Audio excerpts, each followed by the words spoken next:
அப்ப அல்லாஹ் என்ன சொல்றான்? நீ யூதனும் இல்ல, நீ பனி இஸ்ராயீலும் இல்ல, நீ அல்லாஹ்வுடைய செல்ல பிள்ளையும் இல்ல, நீ இப்ராஹிமுடைய வாரிசும் இல்லங்கிறான்.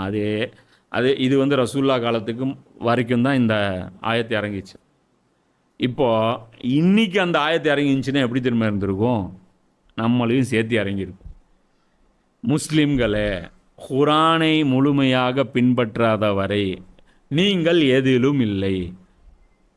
நீங்க பனி இஸ்மாயில்களும் இல்ல, நீங்க ரசூலுல்லாஹ்வுடைய உம்மத்தும் இல்ல, நீங்க இப்ராஹிமுடைய உம்மத்தும் இல்ல, உங்களுக்கு சொர்க்கமும் இல்ல, உங்களுக்கு எதுவுமே இல்ல.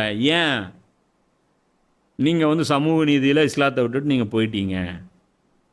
இன்னைக்கு அதே நோயால இன்னைக்கு யார் பாதிக்கப்பட்டிருக்கா? முஸ்லிம்கள் பாதிக்கப்பட்டிருக்காங்க.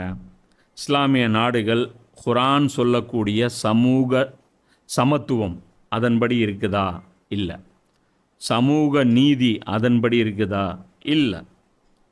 அரசியல் கோட்பாடு அதை பற்றி அதன்படி இருக்குதா? இல்ல. கொள்கை முடிவுகள் அதுபடி இருக்குதா? இல்ல.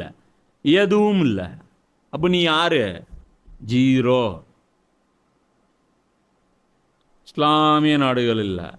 இஸ்லாமிய பெயர் தாங்கி நாடுகள். புரியுதா?